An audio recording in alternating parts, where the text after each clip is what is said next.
በአምስተኛ ሳምንት የእንግሊዝ ፕሪምየር ሊግ የሳምንቱ ጨዋታዎችና የክርስቲያኖ ሮናልዶ ጉዳይ።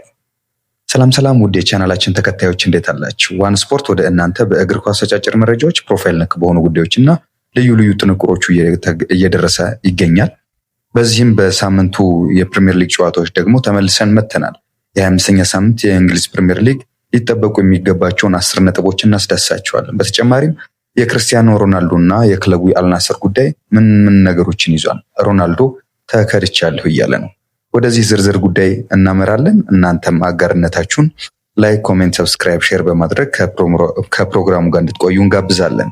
ዋን ስፖርት በዩቲዩብ በቲክቶክ እና በፌስቡክ ይገኛል።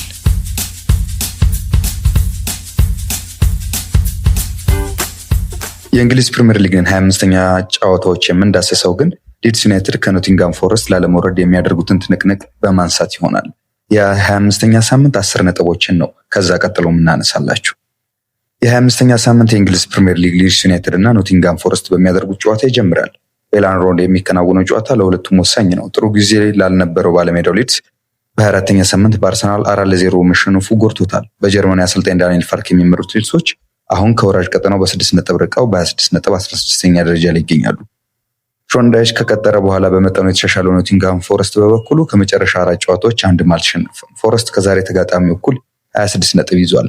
ሁለቱ ክለቦች በፕሪሚየር ሊጉ ካደረጓቸው የመጨረሻ 3 ጨዋታዎች ፎረስት 2ቱን ሲያሸንፍ፣ ሊድስ ደግሞ አንዱን በድል መወጣት ችሏል። የዛሬው ተጠባቂ ጨዋታ ምሽት 5 ሰዓት ላይ ይጀምራል። በዚሁ ወደ እንግሊዝ ፕሪሚየር ሊግ 10 ተጠባቂ ጉዳዮች እናልፋለን። መርሃ ግብሩን በድጋሚ ላይክ፣ ኮሜንት፣ ሰብስክራይብ፣ ሼር አድርጉ።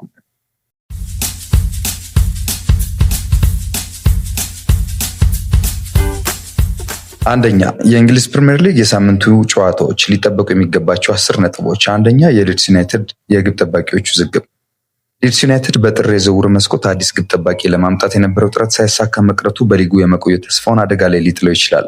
አሰልጣኝ ዳንኤል ፋርክ በኖቲንጋም ፎረስት ላይ በሚደረገው የነጥብ 6 ጨዋታ በቅርቡ የወረደውን ሉካስ ፔሬን ወይም ባለፉት ሳምንት በአርሰናል 4-0 በተሸነፉበት ጨዋታ የተቸገረውን ካርል ዳርሎውን እንደሚመርጡ ይጠበቃል። ቀደም ሲል በፈረንሳይ ቀጣዩ ቁጥር 1 ግብ ጠባቂ ተብሎ የተነበየለት ኢላን መሴለር አሁን 3 ምርጫ ሆኖ ወደ ቤሽክታሽ ለመዘዋወር እየተደራደረ ይገኛል። ሊድስ ከኖቲንጋም ፎረስት ዛሬ እንግዲህ ምሽት 5 ሰዓት ላይ የሚያደርጉ ጨዋታ ይጠበቃል። ዩናይትድ መነሳሳት በቶተንሃም ላይ ሁለተኛው የሳምንቱ የእንግሊዝ ፕሪምየር ሊግ 25ኛ ሳምንት ልዩ ጉዳይ ነው። ማንቸስተር ዩናይትድ በአሰልጣኝ ማይክል ካሪክ ስር በ3 ጨዋታዎች ሳይሸነፍ በድል ቀጥሏል። ቶተንሃም ደግሞ በአዲሱ አሰልጣኝ ቶማስ ፍራንክ ስር በ4 ጨዋታዎች አልተሸነፈም። ካሪክ የሜዳ ንክኪው እንደሚቀጥል ቢጠየቅም ዋስትና እንደሌለ ግን ገልጿል። ሆኖም የታደሰው የኦልድ ትራፎርድ ደጋፊ ለቶተንሃም አድካሚ ሊሆንባቸው ይችላል። ማንቸስተር ዩናይትድ ከቶተንሃም ቅዳሜ 9:30 ላይ የሚያደርጉ ጨዋታ ይጠበቃል። በእነዚህና በሌሎች ጉዳዮች ማለት ነው። ሌላኛው ሶስተኛው የእንግሊዝ ፕሪምየር ሊግ 25ኛ ሳምንት ጉዳያችን አርሰናል ዳግም የደጋፊዎችን ድጋፍ ይሻል የሚለው ላይ ይሆናል። አርሰናል እንግዲህ ቼልሲን አሸንፎ የካራባኦ ካፕ ፍጻሜ ላይ መድረሱ ደጋፊዎቹን አስፈንጥዟል። በያዝነው ሳምንት ማክሰኞ ዕለት በተደረገው ጨዋታ ማለት ነው። አሰልጣኝ ሚኬል አርቴታም ደጋፊዎቹ በቡድኑ አስቸጋሪ ጊዜ አብረው በመሆናቸው ምስጋናውን ቸሯል። ሰንደርላንድ ምንም እንኳን ከሜዳው ውጪ ደካማ ቢሆንም ዘንድሮ በሜዳቸው ያልተሸነፈ ብቸኛ ቡድን በመሆኑ አርሰናል በደጋፊዎቹ ታጅቦ ከባድ ፈተና እንደሚጠብቀው ይጠበቃል።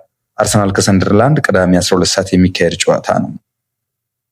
ሌላኛው ጨዋታ እንግዲህ የቪላ አጥቂዎች በቪታሊቲ ስታዲየም የምናይበት ነው። አስቶን ቪላ ከማንቸስተር ሲቲ በ1 ነጥብ ዝቅ ብለው ቢቀመጥም ባለፉት 3 ጨዋታዎች ሁለቱም መሸነፉ ትኩረትን ወደ ኋላ እንዲያደርግ አስገድዶታል። ኦሊ ዋትኪንስ በጉዳት ላይ በመሆኑ ቪላ በዝውውር መስኮቱ ያስፈረማቸው ታሚ አብርሃም እና ሊዮን ቤሊ በአሰልጣኝ ኡናይ ኤምሬ ስር አጥቂ ክፍሉን ያጠናክራሉ ተብሎ ተስፋ ተጥሎባቸዋል። እንግዲህ በርንመዝ ከአስቶን ቪላ ቅዳሜ 12 ሰዓት የሚካሄድ ጨዋታ ነው። ወደ እንግሊዝ ፕሪምየር ሊግ የ25ኛ ሳምንት 5ኛ ጉዳያችን ነው የምናልፈው። ውድ የቻናላችን ተከታዮች መርሃ ግብሩን ላይክ፣ ኮሜንት፣ ሰብስክራይብ፣ ሼር በማድረግ አጋርነታችሁ እንድታሳዩን በድጋሚ እንጠይቃለን። የዌስትሃም መነሳሳትና የበርንሌይ ስጋት ነው ቀጣይ ምልክታችን። ዌስትሃም በፓኮ ሀሜዝ አሰልጣኝነት ከተሾመ በኋላ ፈጣን ለውጥ እያሳየ ሲሆን በተለይም የተሻሻለው የመከላከል ብቃታቸው አስገራሚ ሆኗል። ዌስትሃም በሊጉ ለመቆየት በርንሌይን የግድ ማሸነፍ ይኖርበታል። በርንሌይ በበኩሉ እስከ የካቲት ድረስ በወራጅ ቀጠና ውስጥ መቆየቱ ሁኔታውን አክብዶበታል። ስለዚህም የዚህ ጨዋታ ቅዳሜ 12 ሰዓት ላይ የሚደረገው ጨዋታ ተጠባቂነት ከፍ ያለ ነው። ወደ 6ኛ ጉዳያችን እናልፋለን። የሃሪ ዊልሰን አድናቂዎችን ትኩረት ነው የምንዳስሰው። ሃሪ ዊልሰን በዘንድሮው የውድድር ዘመን በፉላም ከፍተኛ ለውጥ ካሳዩ ተጫዋቾች አንዱ ነው። በሁሉም ውድድሮች 8 ጎሎችን ያስቆጠረው እና ባለፈው 4 ተከታታይ የሜዳ ጨዋታዎች ጎል ያገኘው ዊልሰን በጥር ዝውውር ሊያስፈርመው ለፈለገው ኤቨርተን የራሱን ብቃት ለማሳየት እንደሚሞክር ይጠበቃል። ፉላም ከኤቨርተን በሚያደርጉት ጨዋታ ነው ይህን የምናየው። ቅዳሜ 12 ሰዓት በተመሳሳይ ይካሄዳል። እሱም ወደ ቼልሲ ቤት ጉዳይ እናልፋለን። መርሃ ግብሩ ላይ ኮሜንት፣ ሰብስክራይብ፣ ሼር አድርጉ። ዋን ስፖርት ላይ ነው ያላችሁ። በዩቲዩብ በፌስቡክ እና ቲክቶክ ላይ ታገኙናላችሁ። ወጣቱ አሰልጣኝ ሊያም ሮሲነር እና ፈተናው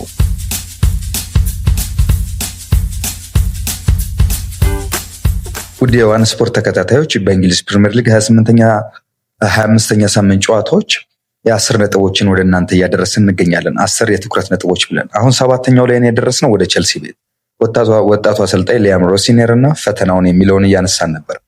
ሊያም ሮሲነር በፕሪሚየር ሊጉ ካሉ 7 ብሪታናውያን አሰልጣኞች ትንሹ ቢሆንም በቴክኒካዊ እውቀቱ ላይ ትችቶች ይሰነዘሩበታል። በተለይም ቼልሲ ከአርሰናል በካራባኦ ካፕ ከተሸነፈ በኋላ ትችቱ በዝቷል። ወጣት ሀገር በቀል አሰልጣኞች እድል ሲያገኙ ለምን ለማውረድ እንደሚሞክር ጥያቄ አስነስቷል። ወልቭስ ከቼልሲ ቅዳሜ 12 ሰዓት የሚያደርጉት ጨዋታ ይጠበቃል።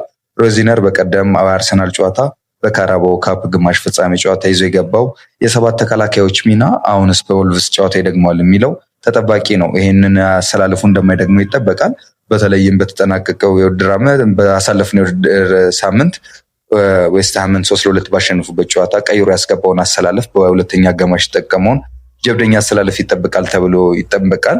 ምክንያቱም እንግዲህ በአርሰናልን በሎው ብሎክ ለመግታት ባደረገው እንቅስቃሴ እሱም በሎው ብሎክ ተገቶ ምንም አይነት የፈጠራ ኳስና ለገቢ የሚሆኑ ኳሶችን ሲፈጥር አልተመለከትንም።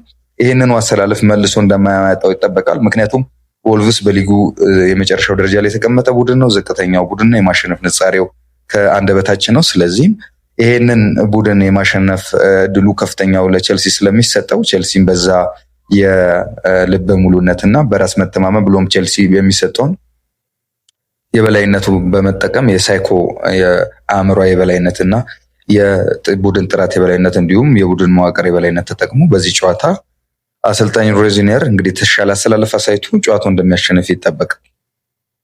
የ25ኛ ሳምንት እንግሊዝ ፕሪሚየር ሊግ ሌላኛው ጉዳያችን ኤዲ ሃው እና የአጥቂዎቹን ጥምረት የሚያሳይ ይሆናል።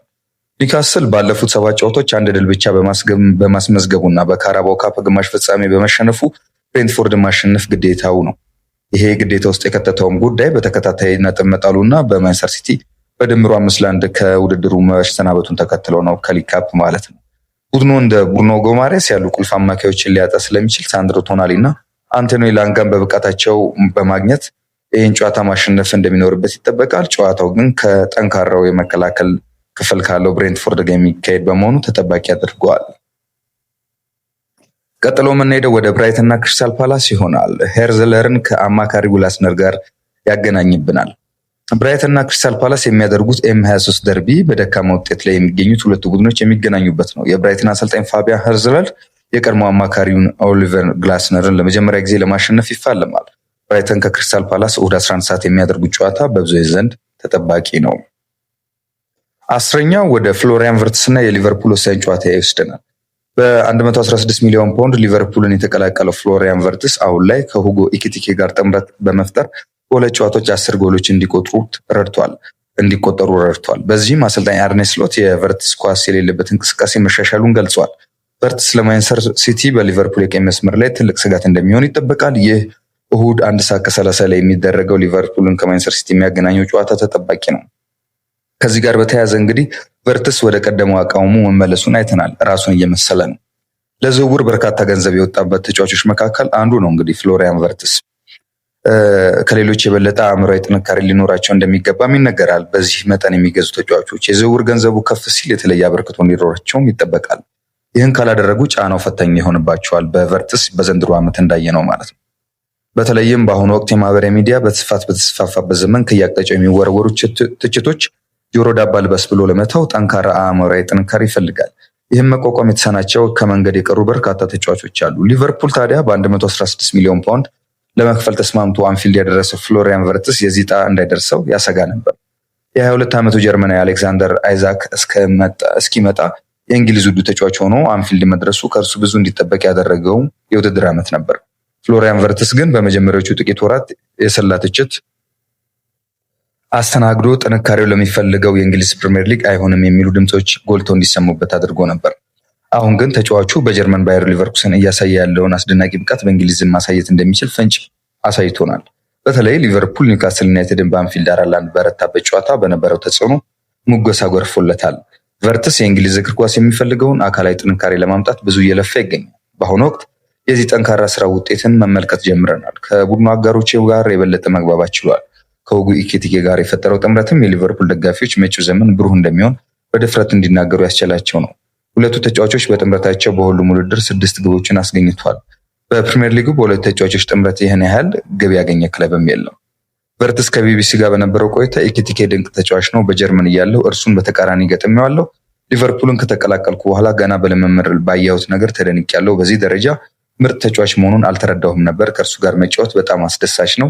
እያንዳንዱን እንቅስቃሴ መረዳት አቅሙ ከፍ ያለ ነው በማለት ስለ ፈረንሳዊ አጥቂ ተናግሯል። ፍሎሪያን ቨርትስ ከሁጎ ኢኪቲኬ ጋር የፈጠረው ጥምረት ብቻ ሳይሆን በብዙ መንገድ መሻሻሉን አይተናል። አሰልጣኝ አርኔ ስሎት በመጀመሪያዎቹ ወራት እንደነበረው እርሱን ለማሳለፍ አያመነቱም። የቡድን አጋሮቹን በተጫዋቹ ላይ ያላቸው እምነት ጨምረዋል።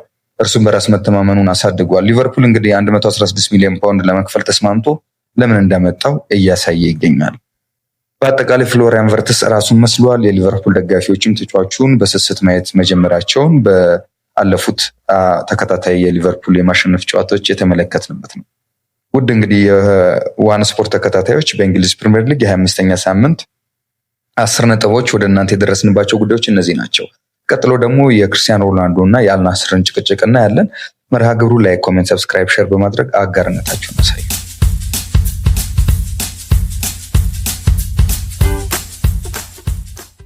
የእግር ኳሱ ንጉስ ክርስቲያኖ ሮናልዶ በሳዑዲ ፕሮ ሊግ ያለውን ቆይታ ለማቆም ዝግጁ መሆኑን በመግለጽ ለሊጉ ከፍተኛ ባለስልጣናት ማስጠንቀቂያ መስጠቱ ተሰምቷል። በቅርቡ በሊጉ በተከናወኑ የዝውውር ጉዳዮች ክፉኛ መከፋቱን የገለጸው የ41 ዓመቱ ኮከብ በክለቡ የአልናስር አመራሮች ተከድቻለሁ የሚል ስሜት እንደገፋው ተናግሯል። ሮናልዶን ክፉኛ ያስቆጣው እንግዲህ እንደምታውቁት የሳውዲው የህዝብ ኢንቨስትመንት ፈንድ ፒኤአይኤፍ የቀድሞ የቡድን አጋሩ ካሪም ቤንዜማን ከአል ኢቲሃድ ወደ አልናስር ዋነኛ ተቀናቃኝ አልሂላል እንዲዘዋወር ማመቻቸቱ ነው። የዝውውር የተከናወነው እንደምታውቁት ሮናልዶ ክለቤ በበቂ ሁኔታ አልተጠናከረም ብሎ በሚያምንበት ወቅት መሆኑ ቁጣውን አባብሶታል። በተለይም ለካሪም ቤንዜማ የተሰጠው ቦታና የያዙበት እሱን የተንከባከቡበት መንገድ ወይንም ካሪም ቤንዜማን እንደ ትልቅ ተጫዋች ትሪት ሳያደርጉት ወይም ቦታ ሳይሰጡት ተጫዋቹም ወጥቶ አስተያየት የሰጠበት ሁኔታ የሮናልዶ ቁጣ መንስኤ ነው። ሮናልዶ ይህን ድርጊት ያልተገባ አድሎ ሲል የገለጸው ሲሆን አልናስር በዝውውር መስኮቱ የገዛው ብቸኛው ተጫዋች የ21 ዓመቱ ኢራቃዊ አማካኝ ሃይደር አብዱል ከሪም ብቻ መሆኑን ጠቅሷል። በዚህ ቅሬታ ሳቢያ ሮናልዶ ባለፈው ሰኞ አልናስር ከአል ሪያድ ጋር ባደረገው 1-0 በተጠናቀቀው ጨዋታ ሳይሳተፍ ቀርቷል። ሮናልዶ በስራ ማቆም አድማ ላይ እንደሚገኝና ጉዳዩ ወደ ቀጥተኛ ግጭት እያመራ መሆኑን የጠቀሰው የሲቢኤስ ስፖርት ምንጮች ኮከቡ አሁን ላይ የ3 ዓመት የሳውዲ ቆይታውን ለመቋጨት በሩን ክፍት ማድረጉን ገልጸዋል። ሮናልዶ ከአልናስር ጋር ያለው ኮንትራት እስከ 2027 የሚዘልቅ ቢሆንም በውል ውስጥ የተካተተ የ50 ሚሊዮን ዩሮ ወይም 59 ሚሊዮን ዶላር የውል ማፍረሻ እንዳለው ግን ይፋ ሆኗል። ይህም ተጫዋቹ በቀጣዩ ክረምት ዝውውር መስኮት ወደ አውሮፓ ወይም አሜሪካ ለማምራት እድል ሊሰጠው እንደሚችል ተጠቁሟል። የትውልድ ሀገሩ ክለብ ስፖርቲንግ ሊዝበን እና አንዳንድ የቱርክ ክለቦች የሮናልዶን ሁኔታ በጥንቃቄ እየተከታተሉም እንደሚገኙ ተሰምቷል። የሳውዲ ስፖርት ባለስልጣናት ሮናልዶ ዛሬ አልብ ከአል ኢቲሃድ ጋር በሚደረገው ወሳኝ ጨዋታ ላይ እንዲሳተፍ ጥሪ አቅርበዋል። ቢሆንም ሮናልዶ ግን ለተቃውሞ ሲል ተጫዋቹ ጨዋታዎችን ሊያመልጥ እንደሚችል እየተገመተ ነው።